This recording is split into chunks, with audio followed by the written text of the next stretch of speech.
A gente interrompeu essa transmissão para ir direto ao Tribunal Superior Eleitoral, onde começa agora a sessão plenária da Corte. Vamos acompanhar. Da Faculdade Univille de São Bento do Sul, Santa Catarina.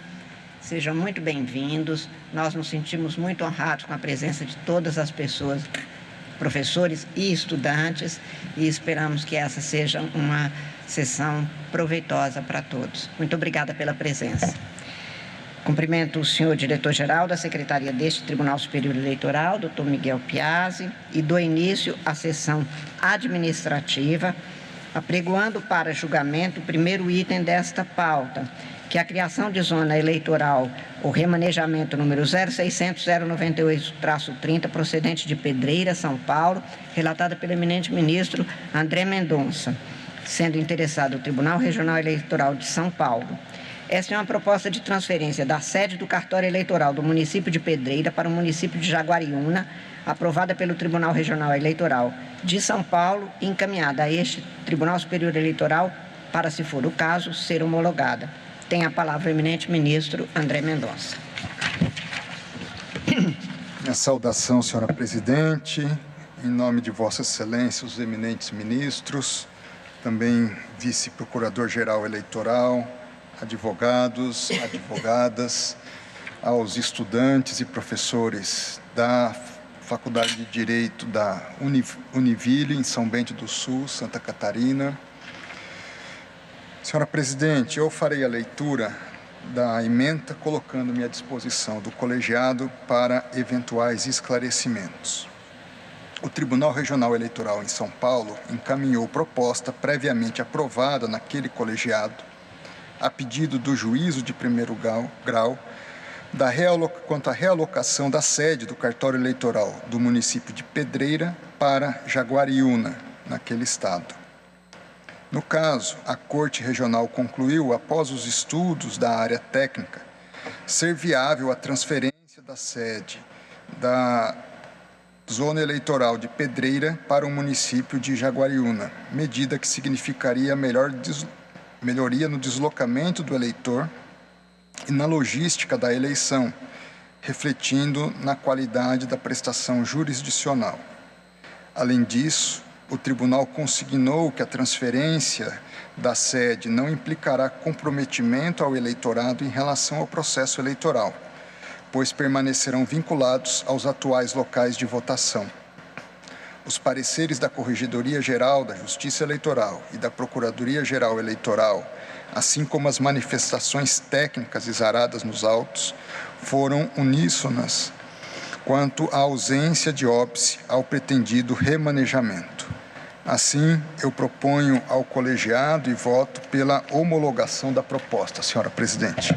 Agradeço a Vossa Excelência. O eminente ministro André Mendonça, relator, vota no sentido de aprovar a proposta de remanejamento. Eu indago da senhora ministra e dos senhores ministros se há alguma divergência. Não havendo, proclamo o resultado que o tribunal, por unanimidade, homologou a proposta de transferência da sede do cartório da 333ª Zona Eleitoral de São Paulo, nos termos do voto do relator.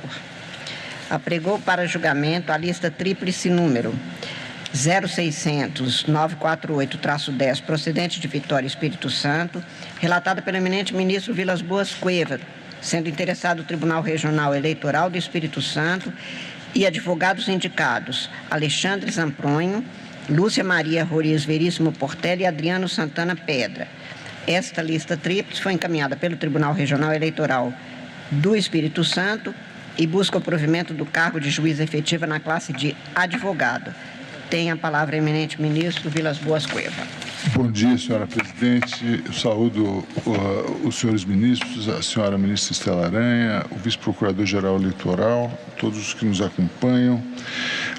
Trata-se aqui de uma lista tríplice destinada ao preenchimento de vaga de juiz efetivo da classe de advogados do TRE do Espírito Santo, em razão do término, em 10 de janeiro do corrente ano, do primeiro biênio de um de seus membros, a resolução TSE 23.746, do ano passado, aplicável ao caso por ter a comunicação do TRE do Espírito Santo ao Tribunal de Justiça daquele Estado, ocorrido em 20 de maio de 2025, determina que a formação das listas tríplices observe, sempre que possível, a participação de mulheres e homens com perspectiva interseccional de raça e etnia, assegurando a ocupação igualitária de cargos por advogadas e advogados nos tribunais regionais eleitorais. A finalidade da norma é o enfrentamento da histórica subrepresentação feminina nos cargos da Justiça Eleitoral, promovendo igualdade material que ultrapasse a mera formalidade. A efetividade da ação afirmativa demanda equilíbrio de gênero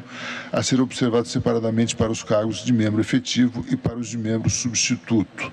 No caso, a vaga em aberto é de membro efetivo e o outro cargo de membro efetivo já é ocupado por um homem. Dessa forma, a lista de composição mista, integrada por 2 homens e uma mulher, não concretiza o espírito da norma e, por isso, eu proponho seja a lista tríplice devolvida ao Tribunal Regional Eleitoral do Espírito Santo para que seja recomposta em conformidade com a resolução TSE 23746 de 2025, de modo que seja formada exclusivamente por advogadas mulheres, mantida a indicação da doutora Lúcia Maria Roriz Veríssimo Portela. É como voto, senhora presidente. Agradeço a Vossa Excelência. O eminente ministro relator vota no sentido de devolver a lista tríplice ao Tribunal Regional Eleitoral do Espírito Santo para a recomposição, considerando a resolução TSE 23746 de 25, para que seja formado exclusivamente por advogadas. Mantida a indicação da doutora Lúcia Maria Roriz Veríssimo Portela. Indago da senhora ministra e dos senhores ministros se há alguma divergência. Eu também estou acompanhando e gostaria de enfatizar a necessidade de ser cumprida a resolução, como o ministro relator já propôs, e ainda o que tem sido advertido por este tribunal, para que haja a edição e publicação de edital ou de anotação no sentido da necessidade de se dar ampla publicidade para que as mulheres, como os homens que sejam candidatos, saibam da existência desta vaga e possam, portanto, disputar esta vaga, o que tem sido lembrado muito pelo ministro vice-presidente Nunes Marques. É preciso publicar para que as pessoas possam acorrer à candidatura nestes cargos. E eu, então, proclamo o resultado que o tribunal, por unanimidade, determinou a devolução da lista ao Tribunal Regional Eleitoral do Espírito Santo para a recomposição em conformidade com a resolução TSE 23746 de 2025, sendo formada uma nova lista exclusivamente por advogadas, mantida a indicação da doutora Lúcia Maria Roriz Veríssimo Portela, tudo nos termos do voto do relator. Da relatoria da eminente ministra Estela Aranha, apregou para julgamento a lista tríplice número 0600-638-04, procedente de Porto Alegre, sendo interessado o Tribunal Regional Eleitoral Gaúcho e advogados indicados Patrícia da Silveira Oliveira, Marcelo da Rosa e Fernanda Bortolas. Esta lista tríplice foi encaminhada pelo Tribunal Regional Eleitoral do Rio Grande do Sul para provimento do cargo de juiz efetivo na classe de advogado ou advogada. Tem a palavra a eminente ministra relatora.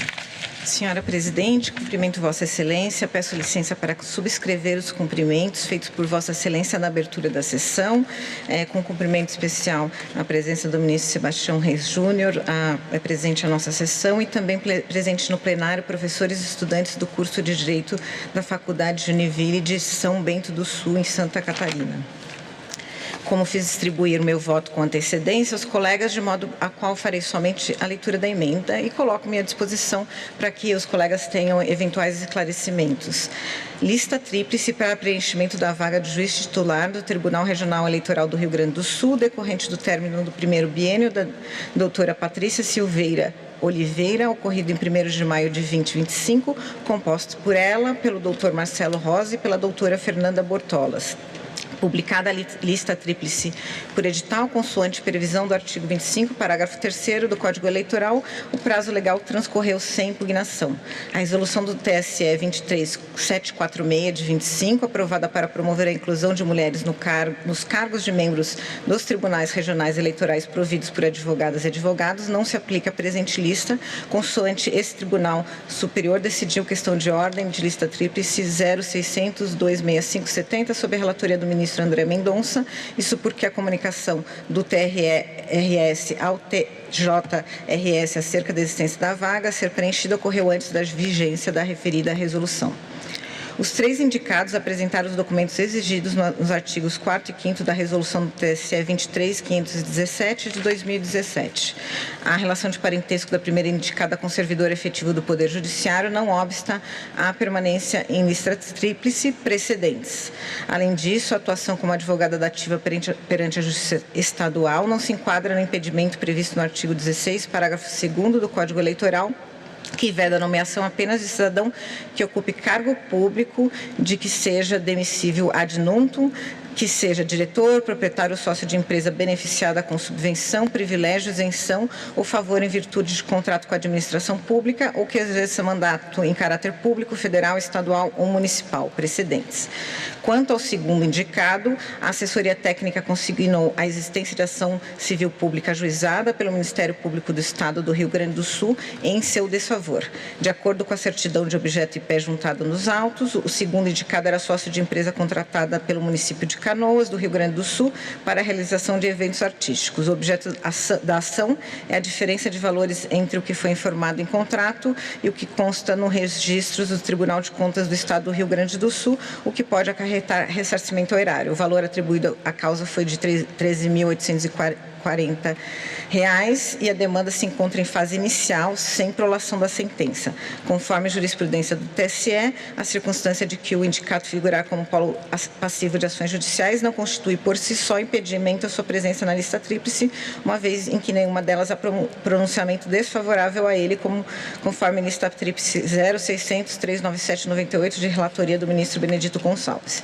Ademais, nesse caso específico, a demanda não revela circunstâncias capazes de comprometer a honorabilidade do indicado, considerando-se particularmente o baixo valor envolvido, e dessa forma, nesse momento, a pendência da ação civil pública não é óbice à permanência na lista tríplice. Por fim, o vínculo de parentesco da terceira indicada como magistrada do primeiro grau da Justiça Eleitoral não impede a participação na lista tríplice precedentes. Lista tríplice encaminhada ao Poder Executivo Federal. É como voto. A eminente ministra relatora vota no sentido de encaminhar a lista tríplice ao Poder Executivo. Eu gostaria de pedir vista, neste caso, indago dos senhores ministros, se alguém adiantaria voto. Então, eu proclamo o resultado provisório que, após o voto da ministra relatora, Estela Aranha, que se encaminhava no sentido de enviar a lista à escolha do Poder Executivo, pediu vista a ministra Carmen Lúcia. Aguardam os demais. Eu agradeço a participação do diretor-geral, Dr. Miguel Piazzi, nesta sessão administrativa, que eu declaro encerrada, imediatamente aberta a sessão jurisdicional, convidando o senhor secretário, Dr. João Paulo Oliveira, para proceder à leitura da ata da sessão anterior. Ata da sessão ordinária jurisdicional do Tribunal Superior Eleitoral, realizada em 10 de março de 2026. Presidência da senhora ministra Carmen Lúcia, presentes à sessão, os senhores ministros Nunes Marques, André Mendonça, Antônio Carlos Ferreira, Vilas Boas Cueva, Floriano de Azevedo Marques e Estela Aranha. Vice-procurador-geral eleitoral, Dr. Alexandre Espinosa Bravo Barbosa. Às 19h20 foi aberta a sessão, sendo lida e aprovada a ata da sessão anterior. Foram julgados 3 processos e a sessão foi encerrada às 20h26. Indago dos senhores ministros se há alguma observação, notificação ou retificação a fazer na ata, não havendo, declaro-a aprovada.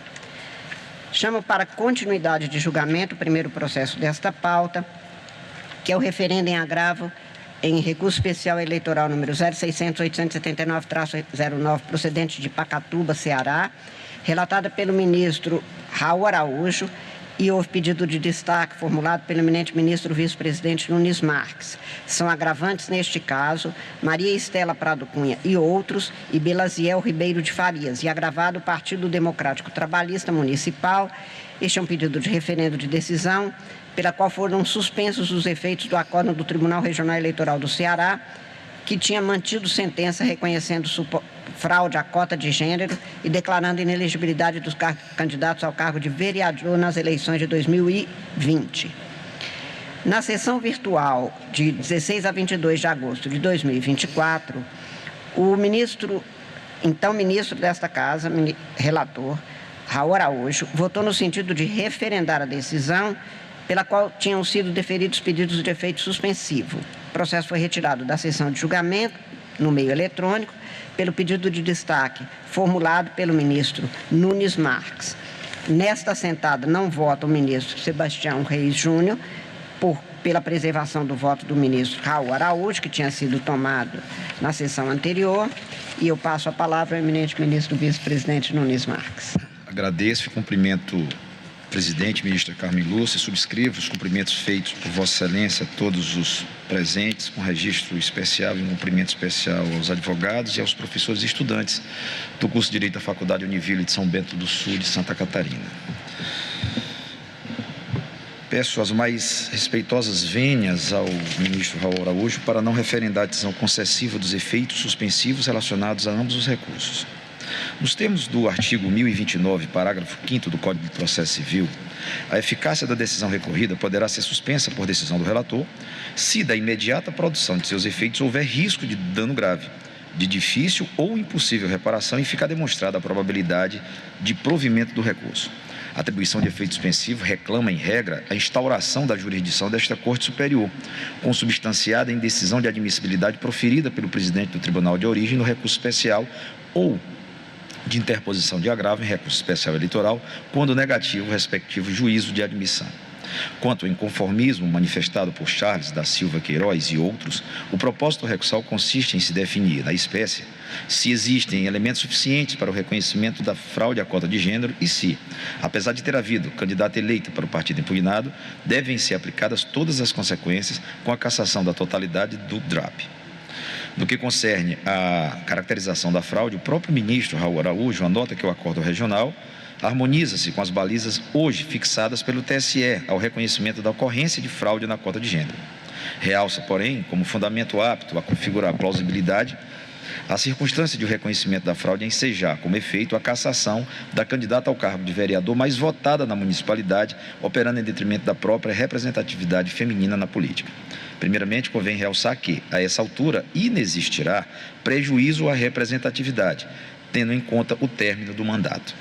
Afora isso, conforme fiz ver no recente julgamento do recurso especial 060.00003.05.2001, de relatoria do ministro André Ramos Tavares, não vislumbra em cognição ainda não exauriente motivos para deixar de submeter a hipótese em apreço aos efeitos do reconhecimento da burla ao disposto no artigo 10, parágrafo 3º da Lei 9.504/97, tais quais previstos pela jurisprudência desta Corte Superior.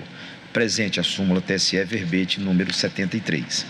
Desse modo, em que pese as justas preocupações com os efeitos dos pronunciamentos desta Justiça Especializada, tenho que a decisão mediante a qual conferido o efeito suspensivo ao agravo em recurso especial interposto por Charles da Silva Queiroz e outros, não deve ser referendada, ante a necessidade de, uma vez caracterizada a fraude à cota de gênero, conforme ressai da moldura fática traçada pelo regional, intangível em sede excepcional, tal como reconhece o próprio relator, ver respeitado o entendimento do Tribunal Superior, inclusive já cristalizado no enunciado número 73 da súmula do TSE. Quanto ao agravo interposto por Belaziel Ribeiro de Farias, rememoro que o recurso especial eleitoral apresentado pelo requerente foi, a exemplo do outro recurso examinado, inadmitido na origem. Em tais casos, para haver plausibilidade, é necessário antever, em cognição sumária, se as razões articuladas no agravo apontam para o provimento, de modo que o recurso especial tenha sequência e, no passo seguinte, que também os fundamentos do apelo excepcional revelem em juízo típico das tutelas provisórias de urgência a reforma do acórdão cuja eficácia foi suspensa. Ao inadmitir o especial formalizado por Belaziel Ribeiro de Farias, o presidente do TRE Ceará anotou que o recorrente não indicou os preceitos tidos por violados, tampouco demonstrou a existência de dissídio jurisprudencial, além do acolhimento da tese demandar revolvimento de fatos e provas. Vale observar que o recurso especial foi formalizado com base somente no artigo 276.1a do Código Eleitoral, ou seja, com fundamento em contrariedade à expressa disposição de lei.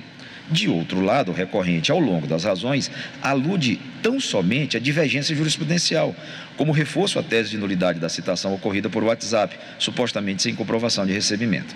E como anotou a Procuradoria-Geral Eleitoral, não houve indicação do preceito violado a atrair, segundo sustenta o parquê, o óbice relacionado ao verbete 27 da súmula do TSE quanto à deficiência de fundamentação. O quadro revela, em juízo típico das medidas de urgência, o acerto da decisão de inadmissibilidade proferida pela presidência do Regional Eleitoral. Ainda que suplantado o óbice concernente à admissibilidade do especial, não antevejo plausibilidade no tocante ao que é articulado no especial capaz de justificar a atribuição de efeito suspensivo. Pedindo as mais respeitosas vênias ao eminente relator e aos que eventualmente o acompanhem, extrai do cenário fático revelado pelo acórdão regional, mediante o qual, examinados os embargos de declaração, que a arguição de nulidade de citação não foi deduzida na primeira oportunidade. Transcrevo trecho da síntese do julgado, revelador da dinâmica e da sequência dos atos processuais. 2.2. Da análise dos autos, verifica-se que o senhor Belaziel Ribeiro de Farias fora devidamente intimado para regularizar sua representação processual nestes autos digitais. Contudo, quedou-se inerte. Ademais, verifica-se que quando da juntada da procuração à judícia do senhor Belaziel Ribeiro de Farias, não for alegado qualquer nulidade processual. A nulidade dos atos deve ser alegada na primeira oportunidade em que couber a parte falar nos autos, sob pena de preclusão, inteligência do artigo 278 do Código de Processo Civil. Digo eu, a fim de esclarecer de forma mais detalhada os atos praticados neste processo, transcrevo também excerto do voto condutor do mencionado acórdão regional. Em despachos IDs o 953-2051 e o 953-6240, após constatar a ausência de procuração adjudícia em nome de algumas partes do processo, fora determinado pelo relator do feito a intimação do PTB municipal e Belaziel Ribeiro de Farias, Francisca Chagas de Souza Alves e Cristiano Silva Ricarte, para que, no prazo de 3 dias, regularize a representação processual, tendo em vista o disposto no artigo 76, parágrafo 2º, inciso 2, do Código de Processo Civil. Em decisão ID 1953-2061, o ministro Mauro Campbell Marques deu provimento ao agravo para conhecer do recurso especial nos seguintes termos.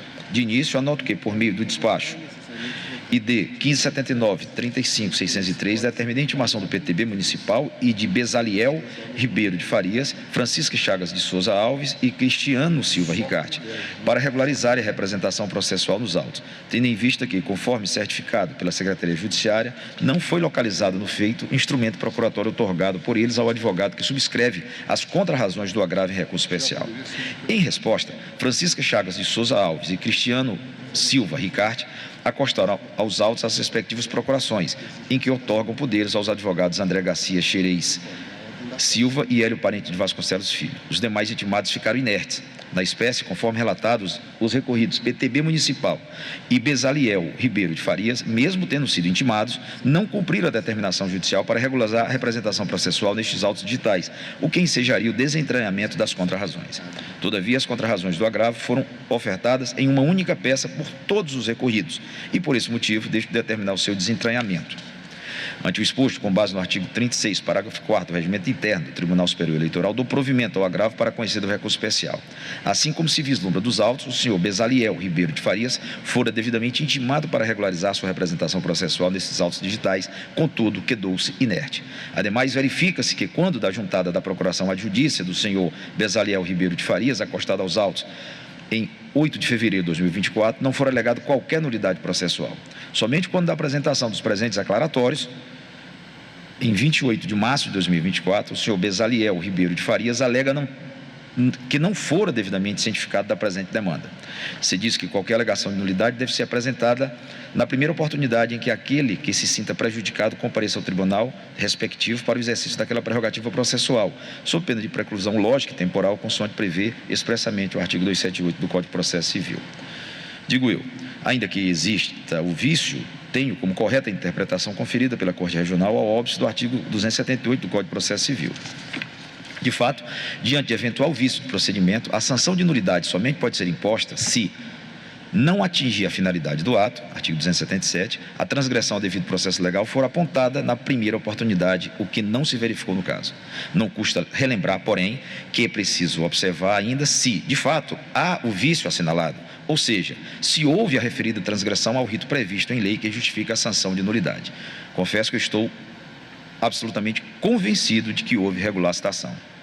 Extraio do acordo regional que, abro aspas, diferentemente do que alega o candidato, as provas nos autos demonstram que houve a citação regular e válida, tendo o próprio embargante dado ciência inequívoca, fecho aspas, do processo. Então, presentes as limitações próprias da instância excepcional quanto ao revolvimento do quadro fático, entendo ainda em sede de cognição sumária que o próprio vício de citação não está retratado no acordo. Pela relevância do deslinde do presente processo, reproduz igualmente o trecho do já mencionado pronunciamento regional que examinou a matéria, no qual frisa-se: restou assentada a regularidade da citação ao recorrente. Diz o regional: no dia 15 de dezembro de 2020, o Partido Democrático Trabalhista ingressou com ação de investigação judicial eleitoral em face dos candidatos a vereador do Partido Trabalhista Brasileiro de Pacatuba, Ceará. Já no dia 7 de dezembro de 2021, dentro do prazo legal, o mesmo investigante ingressou agora com ação de impugnação de mandato eletivo em face dos mesmos investigados, tendo em vista que as petições iniciais de ambas eram absolutamente idênticas, sendo a AIME uma cópia da AIGE, a exceção, claro, da fundamentação da previsão legal de cada ação. Este parqueio eleitoral, à época, pugnou pelo reconhecimento da litispendência e, por consequência, a extinção da AIME, haja vista que foi apresentada posteriormente. A preliminar aventada foi atendida pelo TRE Ceará, que reconheceu a incidência da litispendência e, por conseguinte, a extinção da presente ação de impugnação de mandato eletivo, extinguindo-se, por consequência, o feito sem resolução do mérito. Tal panorama foi necessário para comprovar que o senhor Bezaliel Ribeiro de Farias foi devidamente citado, e isto porque consta dos autos número 060.002-35/2021, que é o da AIME, o documento que torna inequívoca a ciência do candidato de que corriu ambas as referidas ações eleitorais. Se não, vejamos. Menciona os documentos. Não bastasse estar cabalmente comprovado que o referido embargante tinha conhecimento do curso das ações, também causa estranheza o candidato sustentar que a defesa preliminar foi apresentada por advogado não habilitado pelo embargante. A referida contestação apresentada em nome do candidato tem como causídico o senhor João Bosco Cavalcante Souza Júnior, OAB Ceará, número 3504. Diante do exposto, resta claro que o senhor Bezaliel Ribeiro de Farias fora devidamente intimado para regularizar sua representação processual, contudo quedou-se inerte. Outro sim, a suposta nulidade não fora suscitada a tempo e modo devidos, razão pela qual fora alcançada pela preclusão. Esse o quadro, digo eu, seja pela inexistência do vício, seja por não ter sido assinalado na primeira oportunidade, não vislumbra a necessária plausibilidade das alegações, razão pela qual tenho que a decisão não merece ser referendada também quanto ao efeito suspensivo atribuído ao agravo interposto por Bezaliel Ribeiro de Farias. Ante o exposto, renovando as vênias ao relator, voto no sentido de deixar de referendar a decisão mediante a qual atribuído o efeito suspensivo, tanto ao agravo em recurso especial de Charles da Silva Queiroz e outros, como ao agravo em recurso especial formalizados por Bezaliel Ribeiro de Farias. É como voto, senhor presidente. Agradeço a Vossa Excelência, ministro Nunes Marques, que diverge do ministro relator, Raul Araújo, que tinha proposto o referendo da decisão de deferimento dos pedidos de efeito suspensivo. O ministro Nunes Marques não referenda a decisão que atribui esse efeito suspensivo. Como voto, o eminente ministro Vilas Boas Cueva. Eu acompanho integralmente a divergência, senhora presidente. Agradeço a Vossa Excelência. Como vota o eminente ministro Floriano de Azevedo Marques. Excelentíssima senhora presidente, igualmente acompanho a divergência. Agradeço a Vossa Excelência. Como vota a eminente ministra Estela Aranha. Senhora presidente, acompanho o voto do ministro Nunes Marques. Agradeço a Vossa Excelência. Como voto o eminente ministro André Mendonça. Senhora presidente, eu também acompanho o ministro Nunes Marques, apenas consignando que para as eleições de 2022, a questão da mulher eleita e que não tenha participado da fraude está pendente de definição no TSE, havendo inclusive um pedido de vista da minha parte no agravo em recurso especial eleitoral de 0601-408-34, concernente à campanha de deputados estaduais no estado do Ceará. Neste caso, porém, por se tratar de eleição de 2020, deve ser aplicada a jurisprudência do TSE, já firmada no sentido de indeferir o DRAP, anular os votos de todos e promover a retotalização, independentemente de haver ou não mulher eleita.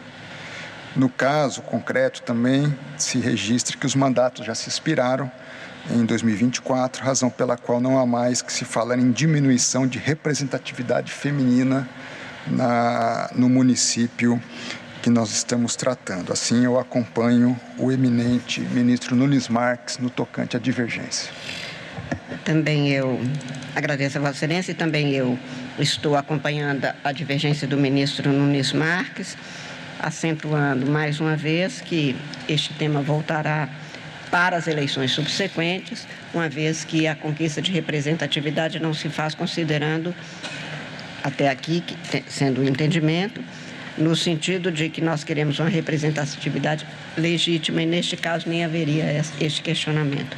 Razão pela qual proclamo o resultado que o Tribunal, por maioria, não referendou a decisão atribuindo efeito suspensivo tanto ao agravo em recurso especial eleitoral de Charles da Silva Queiroz e outros, e no agravo em recurso especial eleitoral interposto por Bezaliel Ribeiro de Farias, nos termos do voto divergente do ministro Nunes Marques, vencido o relator, ministro Raul Araújo, redigirá o acordo o eminente ministro Nunes Marques, nos termos do regimento deste tribunal.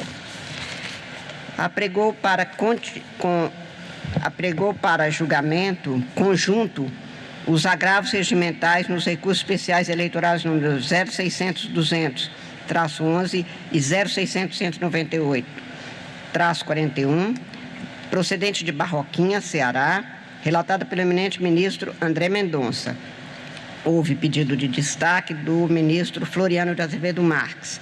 Agravante, neste caso, é a coligação Barroquinha Meu Amor e agravados Jaime Vera Silva Filho e outros. Tem-se, no caso, agravos regimentais interpostos contra a decisão pela qual foi reformado o acordo do Tribunal Regional Eleitoral do Ceará, julgando improcedentes os pedidos deduzidos nas ações ajuizadas contra candidatos aos cargos de prefeito, vice-prefeito e vereador, com fundamento na alegada captação de gastos ilícitos de recursos de campanha nas eleições de 2024.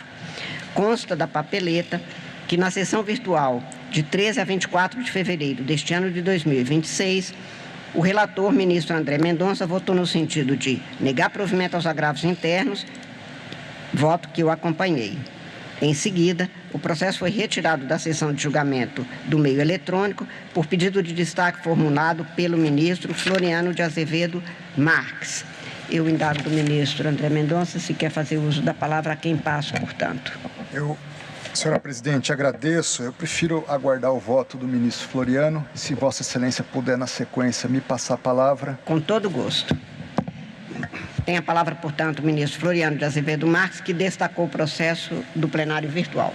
Excelentíssima senhora Presidente, em nome de quem cumprimento os demais ministros e a ministra Estela Aranha, senhor vice-procurador-geral Alexandre Espinosa, senhor secretário João Paulo, estudantes e professores da faculdade, do curso de Direito da Faculdade Univille de São Bento do Sul, Santa Catarina, senhores advogados e senhoras advogadas.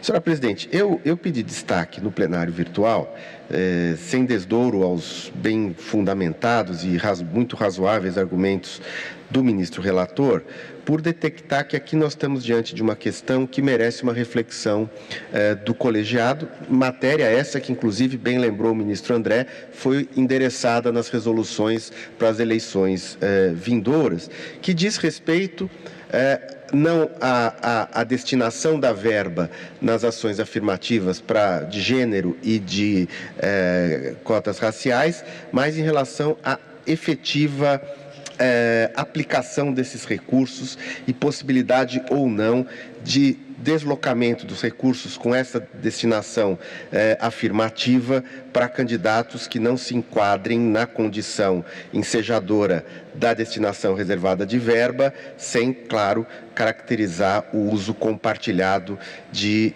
infraestruturas, propagandas, etc. Passo, então, ao meu voto, que eu tentei organizar em cima das principais questões jurídicas muito bem apontadas pelo ministro André Mendonça, e eu inicio dizendo que, assim como o ministro André, eu dou por admitidos os agravos internos e, em relação à admissibilidade dos recursos especiais, eu igualmente entendo pelo conhecimento dos mesmos, fundamento e não tomarei tempo com as questões de admissibilidade, porquanto nelas não reside divergência. Então, passo ao mérito. O cerne da lide, como dito, envolve a alegada prática de desvio de recursos públicos advindos do Fundo Especial de Financiamento de Campanha, naquela parcela destinada mandatoriamente ao fomento de candidaturas femininas e de pessoas negras. A situação fática que foi narrada, já que o ministro André preferiu ouvir o voto, apenas para desenhá-la e termos todos em mente, na origem, a coligação Barroquinha Meu Amor ajuizou uma ação de investigação judicial eleitoral contra Maria Adreina Rocha Nóbrega, Arlene Alves Carvalho, Genilson Moreira, José Maurício Magalhães Júnior, Benedito Chagas, Antônio Gilson de Souza, Antônio Félix de Lima, Francisco Wilson de Souza, todos esses candidatos a vereador, e em face de Jaime Veras Silva Filho e Carmen Lúcia de Souza Veras, respectivamente candidatos a prefeito e vice-prefeita nas eleições de 2024, alegando a coligação representante abuso de poder político econômico baseado no artigo 22 da Lei Complementar 64. E também representação especial eleitoral contra o próprio Jaime Veras e Carmen Lúcia de Souza Veras, candidatos respectivamente a prefeito e vice-prefeita, por alegada captação e gastos ilícitos de recursos de campanha, agora lastreado no artigo 30A da Lei das Eleições. A sentença proferida nos autos da representação julgou parcialmente procedentes os pedidos para, de um lado, reconhecer a ilicitude do artigo 30A e cassar na forma do parágrafo 2º do mesmo dispositivo do artigo 22 da Lei Complementar o diploma dos demandados e anular para todos os efeitos os votos atribuídos aos demandados e os respectivos partidos. Em relação à segunda representação, julgou procedente para reconhecer a ilicitude do artigo 30A e também cassar da mesma forma os diplomas dos candidatos eleitos Jaime Veras Silva Filho e Carmen Lúcia de Souza Veras. Em ambos os processos foi determinada para a realização de novas eleições, embargos não foram conhecidos. Em grau de recurso, o Tribunal Regional Eleitoral manteve a sentença. Vieram, então, os recursos especiais e, nos autos da tutela cautelar, o ministro relator concedeu medida liminar para suspender de imediato os efeitos do acórdão do Tribunal do Ceará, do Regional do Ceará. E agora temos a situação de avaliar estes recursos e eu passo, então, à análise das questões postas, né? O TRE, em análise da prova dos autos, delineou a seguinte moldura fática. Com relação à aplicação dos recursos do FEFEC destinados ao financiamento de pessoas negras para candidatos de cor branca, o tribunal fixou que foram empregados em despesas que não foram comuns ou coletivas e que, portanto, teria havido uma destinação ilícita desses recursos, digamos, carimbados para ação afirmativa para candidatos não enquadrados na condição ensejadora do recebimento destes recursos em relação às cotas ditas raciais e também em relação àqueles recursos destinados a políticas afirmativas de gênero. Igualmente, entendeu a Corte Regional que houve trespassamento ilícito destes recursos. Portanto, há duas questões subjacentes: o emprego de recursos das políticas afirmativas para pessoas negras autodeclarados negros e pardos, para pessoas brancas, e de recursos destinados a candidaturas femininas para candidaturas masculinas. São várias questões jurídicas que estão ensejadas aqui no debate e eu tento abordar cada uma delas. A primeira é com relação à aplicabilidade ou inaplicabilidade do requisito da relevância jurídica aos recursos do FEFEC destinados às políticas afirmativas por força do artigo 11, parágrafo 2º da Resolução 23.735 e o precedente que foi bem trazido pelo ministro relator em relação a esse tema da proporcionalidade ou da relevância desse alcance para a aplicação de sanções. Entende a parte agravada que não se aplica a parte agravante, que não se aplica o artigo 30A da Lei das Eleições e, por conseguinte, a pena de cassação prevista no parágrafo 2º dos repasses dotados de relevância jurídica. Porém, ao analisar os autos, eu concluo que este juízo da relevância jurídica deve ser analisada à luz especificamente da natureza destas verbas, que, ao meu ver, discrepa daquele juízo de relevância que nós fazemos quando analisamos a rigidez, a regularidade global dos recursos do recurso do FEFEC destinados a candidaturas. A exigência de relevância jurídica ou ilegalidade qualificada para a configuração do ilícito previsto no artigo 30A da Lei das Eleições, ao meu ver, não se aplica àqueles recursos do Fundo Especial de Financiamento de Campanha na parcela destinada às políticas afirmativas, por força do artigo 11, parágrafo 2º da Resolução 23.735. Esse dispositivo já previa, na sua redação original, que a gravidade do desvio de finalidade dos recursos públicos destinados a candidaturas femininas independe do montante desviado, bastando para a configuração do ilícito a demonstração de que os valores não foram empregados em benefício da candidatura registrada.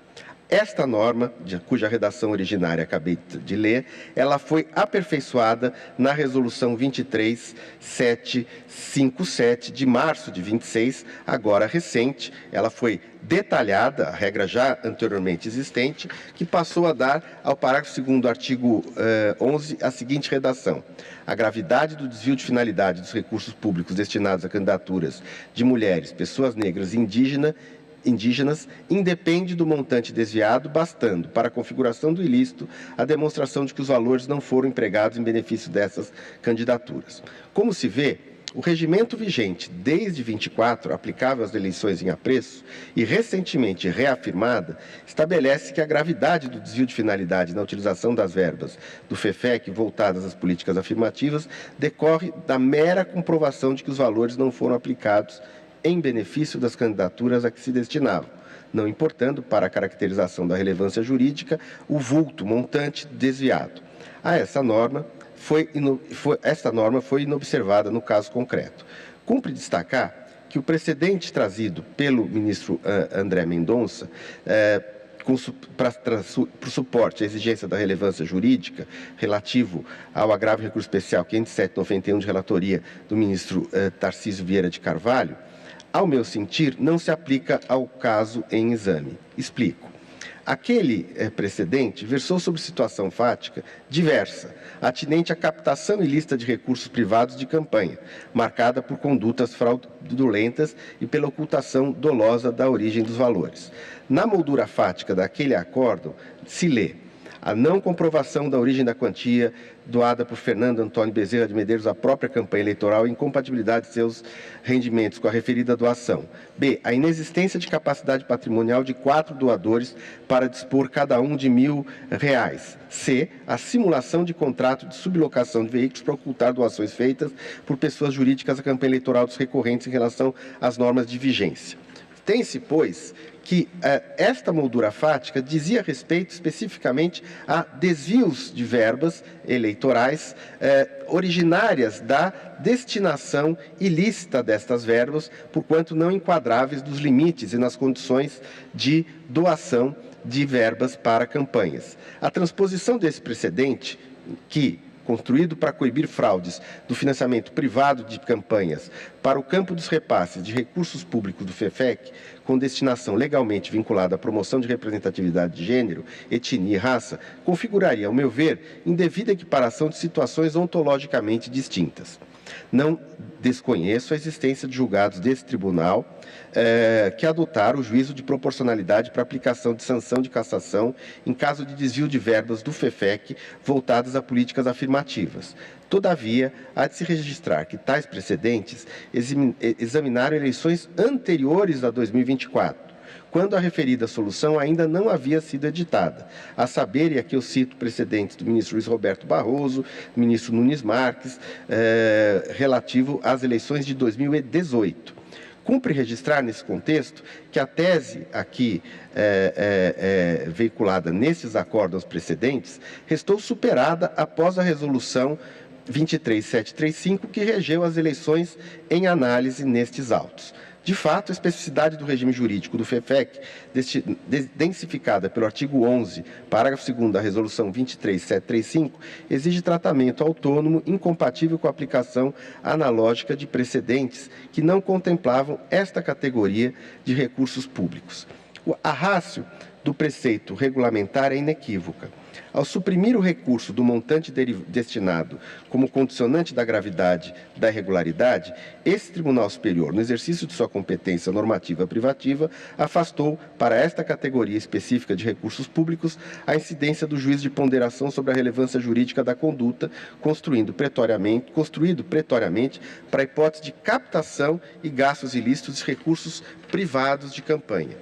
Nesse sentido, eu estou convicto de que o tratamento conferido a recursos públicos com destinação constitucionalmente orientada à promoção da igualdade de gênero, etnia e raça na representação política, precisamente este regime precisa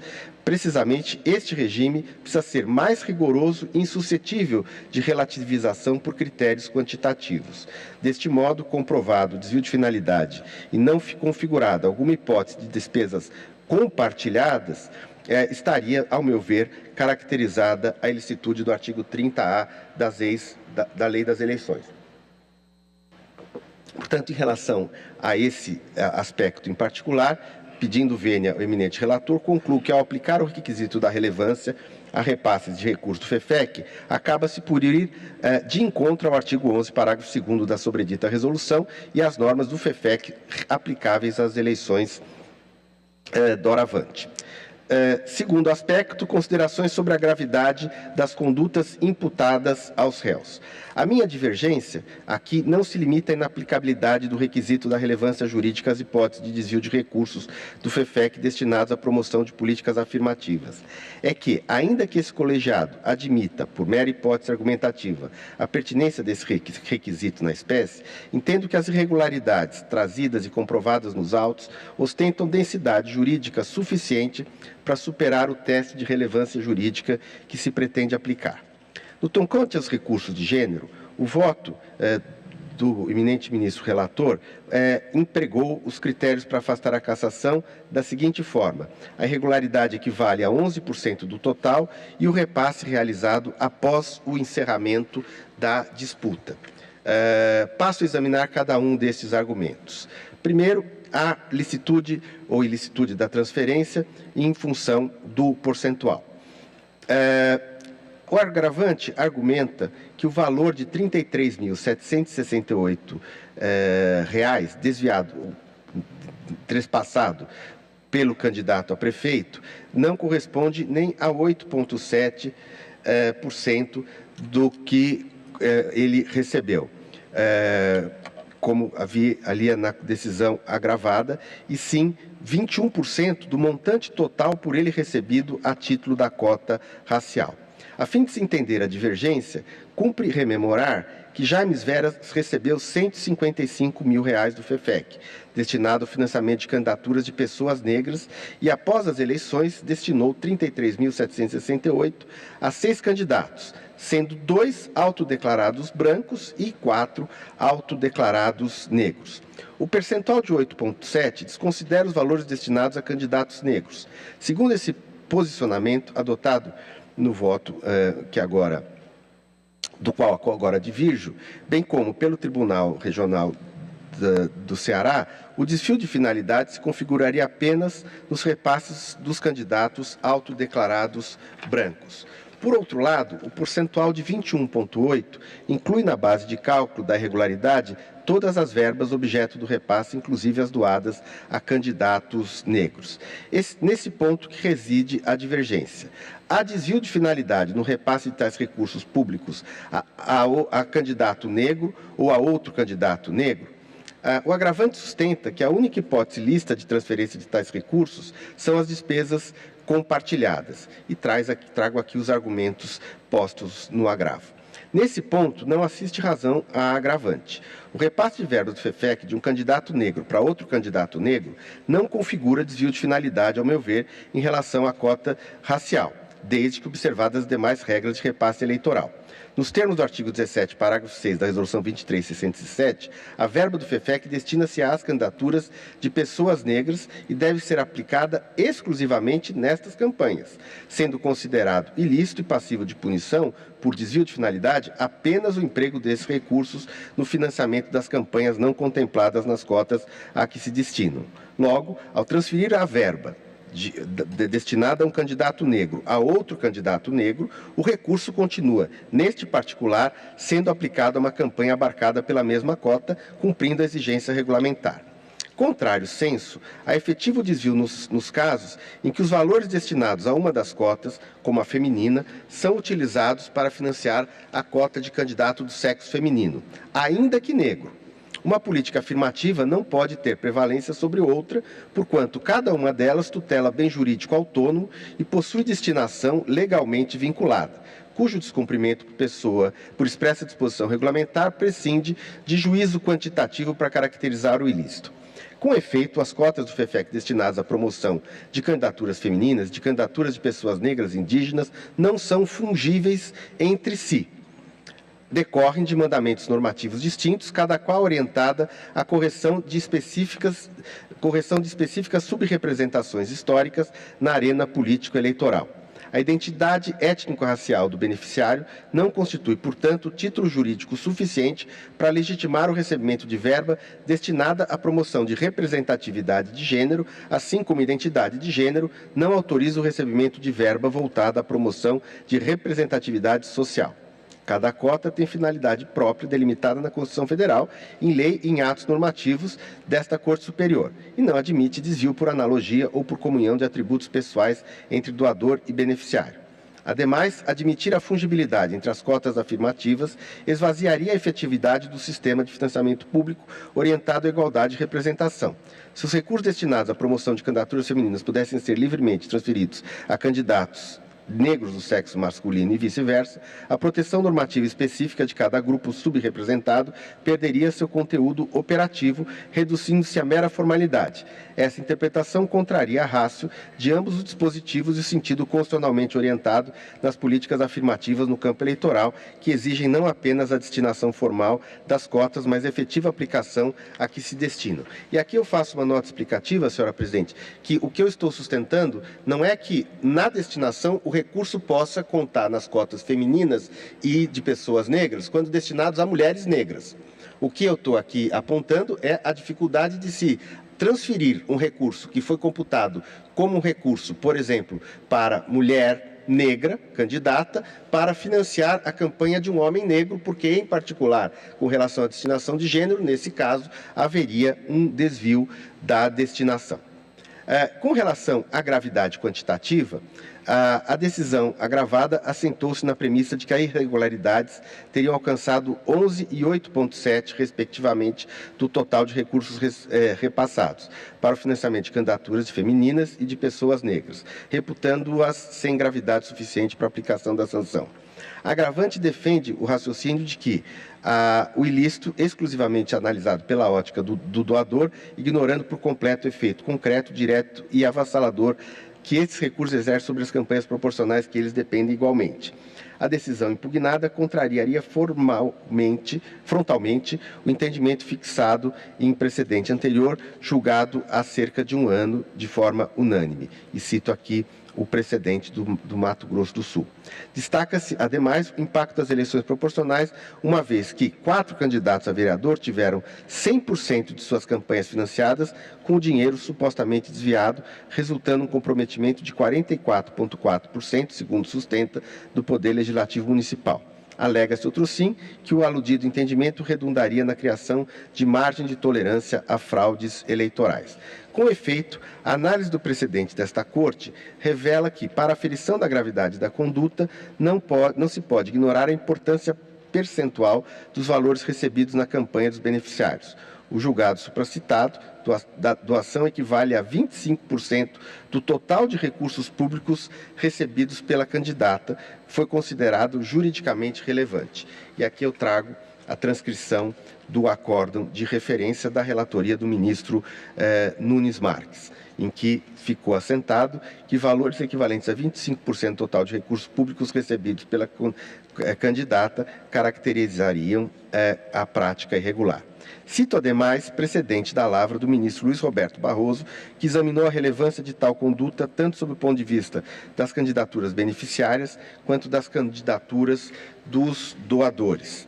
No caso dos autos, quanto à gravidade, consta do acórdão proferido pela origem que houve transferência de recursos da ordem de 8,7% do total de recursos repassados a título do FEFEC para o candidato Jaime Veras e Carmen Lúcia, e que 100% dos recursos financeiros aplicados na campanha pelo candidato Maurício Magalhães Benedito Ayrton advieram desta doação, bem como em relação aos candidatos Genilson, Adrenaína e Arlene. Com base nessa moldura fática, os critérios jurisprudenciais prevalentes nesta Corte, temos o seguinte: no tocante à doação de R$ 3.311 provenientes de Adrenaína Nóbrega e Arlene Alves, com verbas dirigidas a candidaturas femininas em favor de Genilson Oliveira,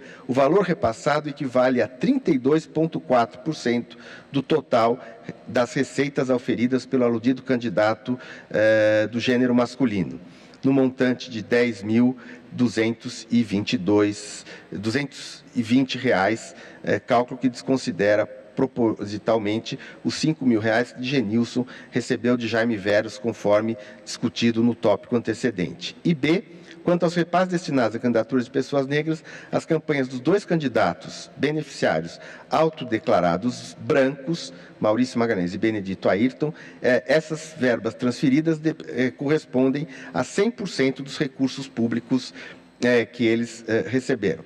Ao se examinar as irregularidades também sob a perspectiva dos candidatos beneficiados, dissipam-se dúvidas quanto ao alcance do patamar de relevância jurídica exigido no artigo 30A, o que, a meu ver, evidencia que não podem ser consideradas em relação à importância, ao impacto das receitas nos candidatos não caracterizados nas condições de gênero e raça, como sendo de pequena monta, como alegado pela parte postulante.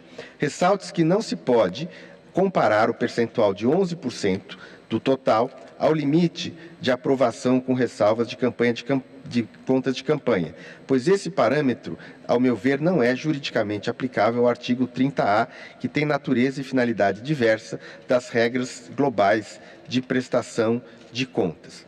Passo, então, à análise da gravidade qualitativa. A agravante classifica a transferência de recursos vinculados às cotas afirmativas como um branqueamento do FEFEC, frisando que o montante de R$ 13.580 da cota racial beneficiou 2 candidatos autodeclarados brancos que tiveram toda a sua campanha financiada com recursos destinados a promover a participação política de pessoas negras. Aponta ainda o desvio de 3.311 provenientes de cotas femininas, repassados igualmente a um candidato do sexo masculino por 2 candidatas mulheres. Aduz, ademais, que não se pode inverter a lógica protetiva, transformando a política afirmativa, segundo alega, em, aspas, escudo de impunidade e que a cor da pele do candidato não chancela a malversação das verbas públicas. Pelo contrário, imporia uma estrita observância à finalidade legal. Embora a coerência com os objetivos da norma seja critério hermenêutico legítimo, utilizá-lo para afastar a cassação de quem descumpriu a própria norma protetiva cria um paradoxo normativo relevante. O destinatário da proteção normativa torna-se beneficiário de sua própria violação. O argumento de que a cassação contrariaria a finalidade protetiva da lei pressupõe implicitamente que a condição pessoal do infrator de ser negro, indígena ou mulher operaria como causa excludente da ilicitude ou punibilidade.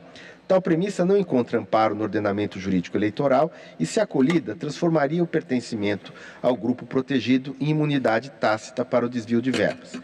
Esse tribunal já considerou que a condição de gênero feminino da beneficiária da fraude à cota de gênero não interdita a cassação do mandato fruto da fraude. Com efeito, no julgamento do recurso especial 600-03, caso Grangeiro do Ceará, de relatoria do ministro André Ramos Tavares, ocasião esta em que fiquei vencido, essa Corte Superior reafirmou a jurisprudência de que o consectário legal do reconhecimento da fraude à cota de gênero alcança indistintamente todos os candidatos do partido que perpetrou ofensa à regra disposta no artigo 10, parágrafo 3º da Lei das Eleições. A norma protetiva existe precisamente para assegurar que os recursos públicos vinculados às políticas afirmativas cumpram sua função redistributiva. Quando o próprio destinatário dessas verbas viola duplamente o bem jurídico tutelado, subtrai recursos de candidaturas que delas necessitam e frauda a lógica do sistema de financiamento público orientado em igualdade de representação.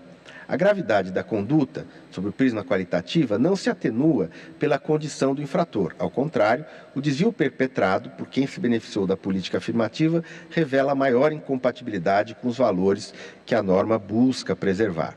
Admitir o contrário equivaleria a consagrar pela via interpretativa um regime de responsabilidade diferenciada em razão de atributos pessoais do candidato, o que não apenas carece de fundamento legal, como contraria o princípio da isonomia na aplicação de sanções eleitorais.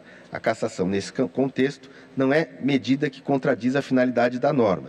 É, antes, a única proposta jurídica que observa a sua integridade e efetividade. E aqui eu trago um julgado de relatoria do ministro Benedito Gonçalves, que reforça, ao meu ver, este entendimento. Embora este precedente do ministro Benedito Gonçalves se refira à fraude à cota de gênero, prevista no artigo 10, parágrafo 3º, seus fundamentos são em tudo aplicáveis ao caso dos autos, atinente ao desvio de finalidade de verbas do FEFEC destinados à promoção de candidaturas femininas. Com efeito, no precedente acima, cuja egrégia corte recusou expressamente o argumento de que a condição pessoal do infrator ou do beneficiário poderia neutralizar a sanção, reconheceu-se o risco de que a tolerância ao ilícito criasse incentivo sistêmico à fraude e fixou-se a premissa interpretativa de que a norma protetiva não pode ser invocada em sentido contrário à sua própria finalidade. Tem-se, pois, que, verificada a utilização fraudulenta de tais verbas, a cassação é medida que se impõe, ainda que resulte na cassação de candidato negro ou de candidatas do sexo feminino. Passo, então, à análise do outro argumento bastante relevante em relação ao momento dos repasses para a configuração do ilícito. Resta enfrentar o argumento de que os repasses teriam ocorrido após o pleito para amainar a repercussão do ilícito sobre o primeiro turno das eleições. Nessa linha, a doação efetuada em referido período afastaria o potencial lesivo do pleito. A agravante refuta essa tese mediante o argumento de que as transferências efetivadas em 15/10, 30/10 e 1º de novembro revelam, na verdade, dolo específico voltado a queimar o saldo remanescente, evitando a devolução obrigatória ao erário do Tesouro Nacional. Entendo que a pretensão da agravante merece, nesse caso, prosperar. Com efeito, o momento dos repasses, ao meu ver, não afasta a ilicitude das condutas por 3 razões que, ao meu ver, se reforçam mutuamente. A primeira diz respeito à natureza do ilícito previsto no artigo 30A da Lei das Eleições. Conforme assentado na jurisprudência desta Corte, expressamente reconhecido no precedente do ministro Luiz Roberto Barroso, já transcrito, a potencialidade do desequilíbrio do pleito não constitui requisito para a caracterização da captação ou do gasto ilícito de recursos. O ilícito se configura com um desvio de finalidade, independentemente de seus efeitos concretos sobre o resultado da eleição. A ausência do impacto sobre o primeiro turno, ainda que comprovada, seria, pois, juridicamente irrelevante para a tipificação da conduta. A segunda razão é de ordem sistemática. O artigo 30A tutela a lisura do processo eleitoral como um todo, e não apenas os atos praticados durante o período de campanha. A prestação de contas, etapa posterior ao pleito, integra o processo eleitoral e está sujeita às mesmas normas de regência. Os repasses realizados após as eleições continuam vinculados às regras de destinação das verbas do FEFEC, cujo descumprimento configura ilícito, independentemente da fase em que ocorra. Interpretar de modo diverso significaria criar uma zona de imunidade temporal para o desvio de recursos com destinação legalmente vinculada, solução incompatível com o sistema eleitoral. A terceira razão é de índole lógico-consequencialista. Caso prevalecesse o entendimento de que o momento posterior ao pleito atenua ou afasta a ilicitude do repasse descumpridor das destinações de políticas afirmativas, nada obstaria que candidatos não contemplados pelas verbas de políticas afirmativas simplesmente diferissem o vencimento de seus compromissos financeiros para a data posterior ao encerramento do primeiro turno, recebendo, na prática, recursos que a lei não lhes franqueia o acesso. A tese abriria a brecha para o planejamento deliberado do desvio com o único propósito de escapar à sanção, o que equivale premiar a premeditação em detrimento da lisura eleitoral. Não há, portanto, como se acolher a tese de que o momento dos repasses infirmaria a ilicitude ou atenuaria a gravidade das condutas. Passo, então, à análise da necessidade ou não de demonstração do conluio. Há ainda o argumento de que o beneficiário da verba repassada não possuiria, antes da prestação das contas da campanha, conhecimento formal de que o valor em referência decorria de verba carimbada, o que demonstraria a ausência de efetivo conluio entre os candidatos. O argumento, ao meu ver, também não se sustenta face às reiteradas decisões desse tribunal de cassar mandatos de beneficiários à fraude à cota, independente da participação ou aquiescência do beneficiário com a prática fraudulenta.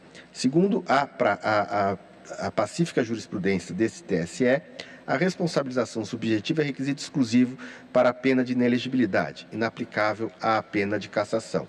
De fato, a jurisprudência dessa Corte consagrou o entendimento de que, caracterizada a fraude à cota de gênero, não se requer, para fim de perda do diploma de todos os candidatos que compuseram as coligações, prova em conteste de sua participação ou anuência, e trago aqui um precedente do ministro Jorge Mussi.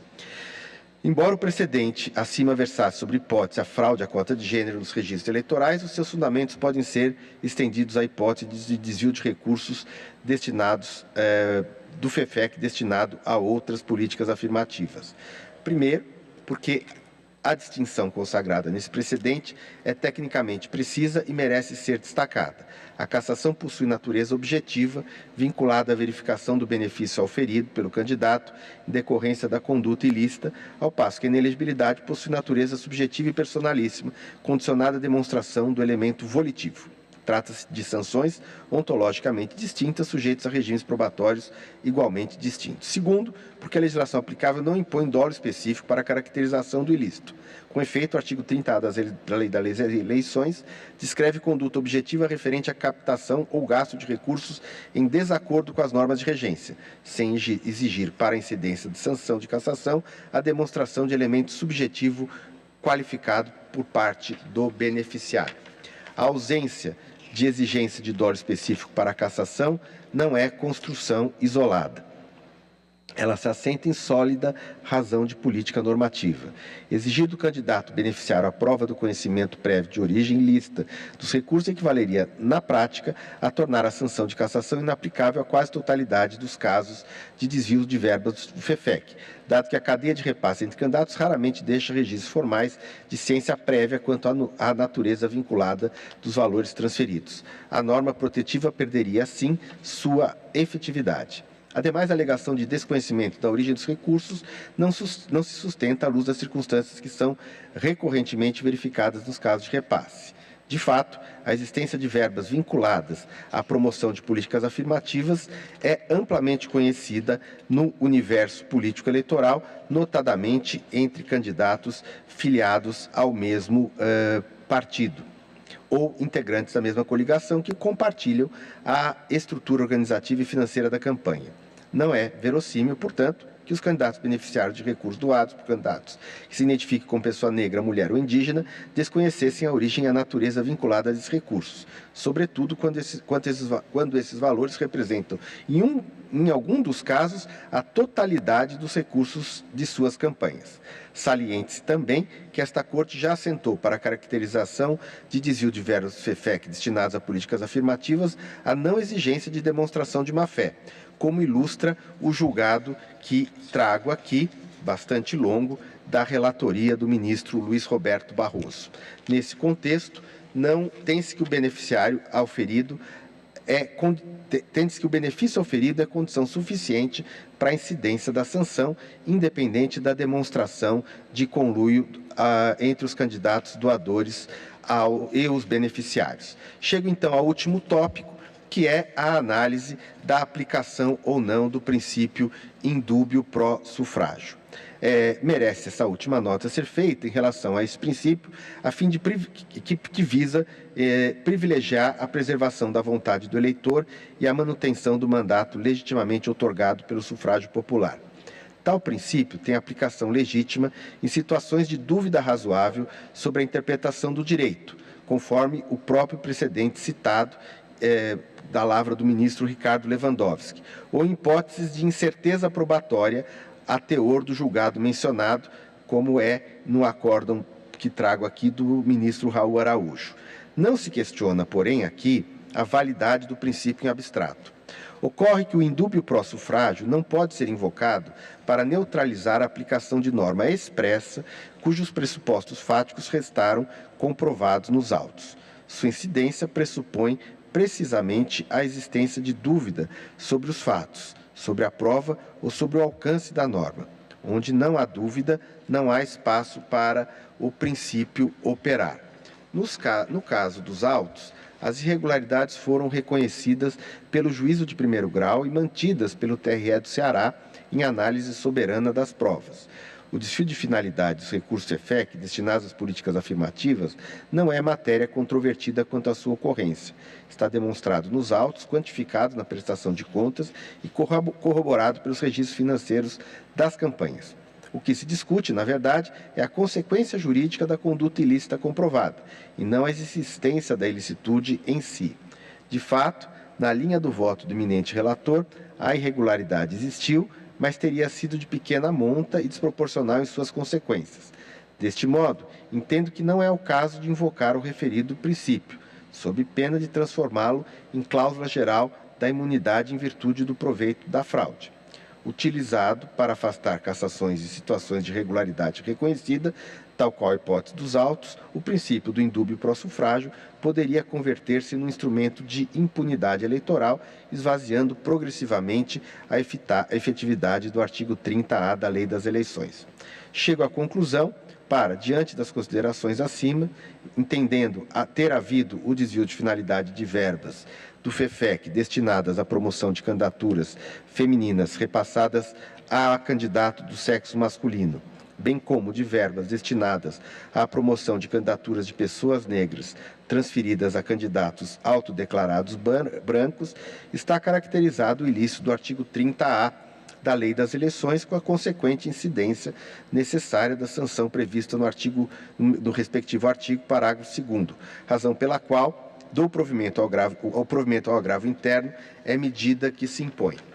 Por tais razões, rogando as mais respeitosas vênias ao eminente relator e a quem o acompanhe, voto no sentido de dar provimento aos agravos internos para, assim, negar provimento aos recursos especiais eleitorais de Carmen Lúcia de Souza Veras, Jaime Vera Silva Filho, Genilson Moreira de Brito, Arlene Alves de Carvalho, Maria Adrenaína Rocha Nóbrega e José Maurício Magalhães Júnior, Benedito das Chagas, e restabelecer os acórdãos do Tribunal Regional do Ceará como voto, senhora presidente. Agradeço a Vossa Excelência. O ministro que destaca o Floriano de Azevedo Marques, portanto, vota no sentido divergente do relator, dando provimento aos agravos internos e negar provimento aos recursos especiais eleitorais, estabelecendo os acordos. Tem a palavra o eminente ministro relator André Mendonça. Renovando os cumprimentos, senhora presidente, cumprimento também o ministro Floriano pelo substancioso voto que traz nessa sentada. Eu apenas queria fazer alguns registros, sem esgotar a matéria, mas consignar aqui o valor repassado, no caso concreto, nominalmente de R$ 13.580. Então, nós estamos discutindo um valor de R$ 13.580 que foram repassados indevidamente. O meu voto, ele se baseia no juízo de proporcionalidade, que é um princípio constitucional, e considerando esse valor e o percentual correspondente de 8,7%, não suficientes para ensejar a cassação de vários mandatos, prefeito, vice-prefeito e vereador, vice-prefeita e vereadores. Considerando jurisprudência do TSE, eu cito duas recentes, que aplicam o artigo 30A da Lei das Eleições, uma da relatoria do ministro Nunes Marques, o agravo regimental em recurso ordinário eleitoral 0600-00513, onde se registra que a ilicitude qualificada e a gravidade jurídica relevante da conduta devem ser capazes de comprometer a normalidade e a legitimidade das eleições. E também o recurso ordinário eleitoral 0601-912-72, da relatoria do ministro Antônio Carlos Ferreira, que atesta que, embora o arcabouço probatório aponte a existência de irregularidade na prestação das contas do partido político, não é suficiente para comprovar a ilegalidade qualificada por má-fé ou relevância jurídica do ato. Para demonstrar a prática de abuso de poder, deve-se comprovar a gravidade dos atos por meio de provas robustas que apontem o alto grau de reprovabilidade da conduta e a sua capacidade de interferir no equilíbrio das eleições. Ademais, esse repasse indevido, ele foi feito após as eleições. Então, foi um período posterior às eleições. Entendo eu que assim não influenciaram o voto dos eleitores durante a campanha.